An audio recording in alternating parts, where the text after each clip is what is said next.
Seperti biasa, tiap malam Jumat gue bakal ngundang tamu ke studio buat ceritain pengalaman horor mereka. Selamat malam, Snow. Malam. Hai, Cello. Halo. Silahkan. Kejadian ini gue alamin waktu gue lagi survei rumah yang baru gue beli di kawasan pusat Jakarta. Cello ikut papa soalnya bocan. Berangkatlah kami berdua ke tempat itu. Sampai di sana kita langsung disambut sama agen propertinya. Mantap. Begitu pintu utama terbuka, hawa lembabnya emang terasa banget. Terus Cello bilang, "Papa denger gak?" Dengar apa? Ada dede bayi nangis. Tapi gak ada suara apa-apa sih, mungkin perasaan dia aja. Oke. Kita telusurilah seluruh sisi rumah. Sampai tiba-tiba Cello berhenti di sudut ruangan. Ngapain? Tadi ada tante kakinya berdalam masuk ke dalam loh.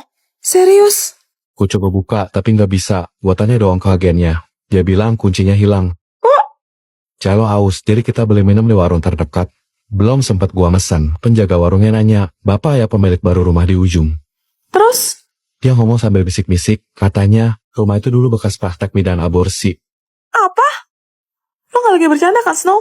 Gua telepon anak buah gua buat datang bantuin dobrak pintu kamar yang terkunci tadi. Dan ternyata, di dalam sana masih ada beberapa ranjang pasien, box bayi, serta peralatan medis yang biasanya digunakan untuk proses persalinan.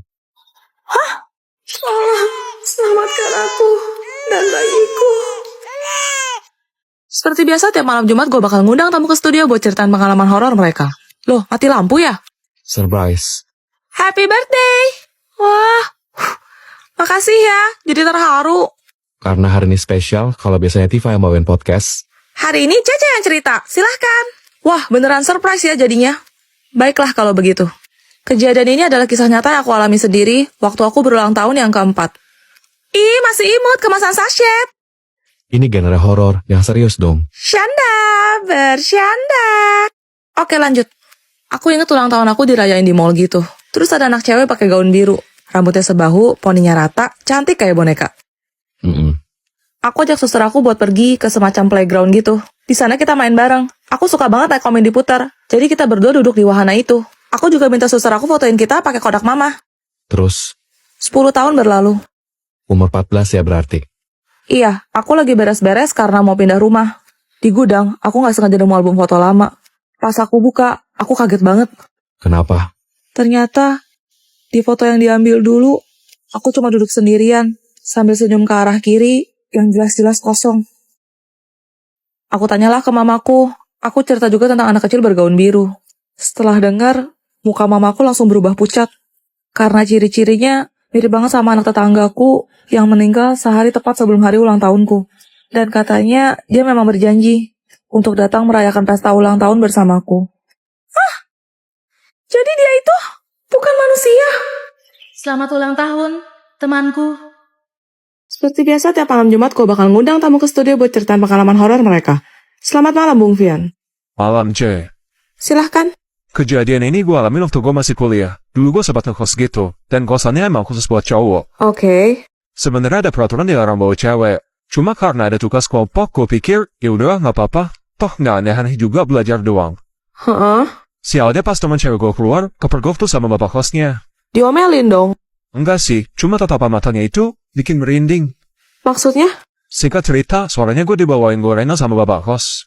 Loh, kok baik? Tapi karena gue udah kenyang, gue tawarin ke si B, teman kamar sebelah gue. Iya. Tiba-tiba malamnya pintu kamar gue kenceng banget, padahal udah gue kunci. Serius? Ya, terus muncul sosok nenek-nenek. Rambutnya putih panjang sampai kaki. Dia merangkak ngedeketin gue. Gue mau teriak, tapi suara gue gak keluar. Mateng.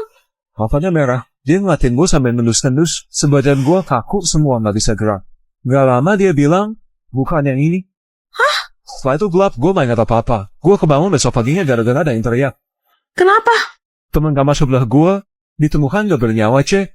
Gue langsung telepon nyokap, gue ceritain semuanya. Nyokap bilang apa? Dia suruh gue beres-beres secepatnya buat tinggalin kosan itu. Karena gue hampir jadi korban tumbal. Hah? Jangan bilang. Gorengan yang dikasih bapak kos kemarin itu. Aromanya sangat segar. Rasanya pasti enak. Seperti biasa, tiap malam Jumat gue bakal ngundang tamu ke studio buat ceritain pengalaman horor mereka. Selamat malam, Juliet. Malam, Ceh. Silahkan. Ini adalah kejadian yang pembantuku alamin sendiri waktu dia baru nikah dulu. Oke. Suaminya tuh nelayan. Jadinya dia banyak yang kerja di kapal kan tuh. Bisa sebulan, kadang lebih. Lama juga ya. Hari itu malam Jumat, Mbak aku dengar ada yang ngetok pintu. Pas dibuka, ternyata suaminya. Dan karena kangen, mereka berhubungan. Hot ya pengantin baru. Pagi-pagi, suaminya udah hilang. Mbak aku mikir, oh mungkin udah pergi melaut lagi. Semenjak itu, tiap malam Mbak aku selalu mimpi hal yang sama. Suaminya pulang, dan mereka saling melepas rindu. Tapi semuanya seperti nyata. Soalnya saat bangun, terasa sakit. Kok bisa? Suatu hari karena nggak tahan, Mbak aku nolak, Ceh. Tapi katanya suaminya marah. Dan sosoknya langsung berubah jadi makhluk tinggi besar, berbulu hitam lebat, dan matanya merah menyala. Hah, itu kan genderuwo. Mbak aku teriak baca doa sekuat tenaga. Ketika buka mata, dia ngeliat suaminya lagi berusaha bangunin dia. Terus, ceritalah Mbak aku sambil nangis. Habis dengar suaminya bilang, dari awal nikah, dia baru hari ini pulang ke rumah. Astaga. Beberapa bulan kemudian, Mbak aku hamil, Ceh. Hidamnya aneh, minta makan ayam mentah. Kok feeling gak enak ya? Tapi sayang dia keguguran. Terus waktu dukun beranak datang buat bantu keluarin bayinya, ada geger satu kampung. Kenapa? Bayi itu ditutupi bulu hitam lebat di sekujur badannya. Giginya udah tumbuh, dan itu taring semua. Apa? Jika kamu merasa kesepian, aku bisa menghiburmu dengan berbagi malam denganku. Seperti biasa, tiap malam Jumat gue bakal ngundang tamu ke studio buat ceritain pengalaman horor mereka. Selamat malam, Zoe. Malam, Ceh. Silahkan. Kejadian ini aku alami waktu aku mau pindah kontrakan. Di sana udah lengkap perabotannya, jadi aku tinggal bawa diri aja. Tapi dari malam pertama aja aku di sana, udah ada kejadian aneh. Dari hari pertama tuh udah diganggu. Ada yang ngetok-ketok pintu. Tapi pas dibuka, nggak ada siapa-siapa. Waduh. Karena masih baru, aku nggak mau mikir macem-macem dan lanjut tidur. Oke. Besoknya teman aku datang buat main sampai malam. Tapi aku usir soalnya aku udah ngantuk banget. Aku bilang, sana pulang. Guling aku udah nungguin aku nih. Iya. Baru aja aku merem sambil meluk guling, tiba-tiba aku cium bau minyak wangi. Terus ada yang bisikin nama aku. Suaranya jelas banget, kayak persis di sebelah kuping aku. Duh, merinding ih. Pas aku buka mata, ternyata guling hadapanku itu pocong. Hah? Mukanya hitam, kedua matanya bolong. Aku teriak jadi-jadi sampai dorong pocong itu sejauh mungkin. Terus? Di lantai pocong itu terbaring. Sama-sama dia bilang, Katanya kamu nungguin aku. Matang. aku lari sampai tempat teman aku panik. Aku mohon-mohon buat nginep tempat dia. Karena malam itu aku benar-benar takut, aku gak mau sendirian. Ya iyalah. Besoknya aku sama teman aku balik ke kontrakan. Posisi gulingnya juga masih sama, tergeletak di bawah. Tapi teman aku bilang, loh, kok kasurmu agak naik gitu ya? Maksudnya? Kita berdua geser kasurnya ke samping, dan bener aja, lantai tanahnya tuh gak rata. Depan aku bongkar, dia angkat salah satu keramiknya. Terus dia nemuin ada kain kafan putih terkubur di dalamnya. Aku akan menemanimu saat kamu tertidur. Seperti biasa tiap malam Jumat gue bakal ngundang tamu ke studio buat ceritaan pengalaman horor mereka.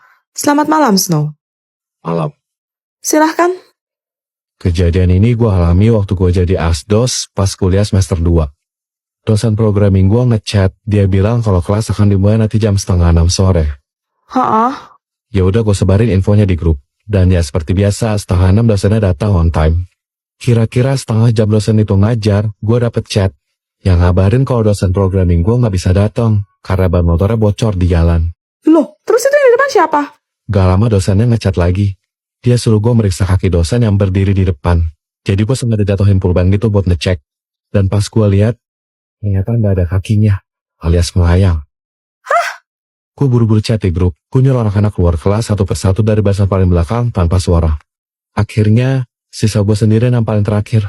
Giliran gue mau cabut, tiba-tiba tuh dosen manggil. Matang. Dia nanya, mau kemana? Gue jawab, oh udah malam pak, saya mau pulang. Terus? Dosennya cuma senyum sambil bilang, udah malam, apa udah tahu? Udah sadar ya, siapa saya yang sebenarnya? Asik, malam minggu ini nginep bareng Juliet. Helena, kebayang nggak kalau kamu nemuin foto ini di galeri HP? Apaan tuh? Kok penampakan gitu? Bulan September tahun lalu di Westville, Ohio, ada seorang ibu yang bernama Candace O'Reilly. Kebetulan malam itu sang ibu ada acara, jadi dia nelpon jasa babysitter buat ngasuh anak laki-lakinya, Jacob. Di tengah acara, ibunya dapat chat dari Jacob yang ngadu kalau babysitternya bertingkah aneh. Aneh gimana? Dia benar-benar nempelin dan ngikutin semua gerak-gerik Jacob sambil bilang, udah waktunya, udah waktunya, udah waktunya, berulang-ulang terus-menerus tanpa henti. Ih, kok serem sih? Terus ibunya? Ibunya tahu si Jacob ini suka iseng, jadi ya nggak terlalu tanggepin. Dia pikir, paling cuma lagi prank doang.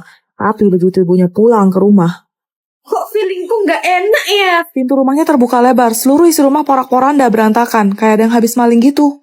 Jacobnya? Hilang. Waduh.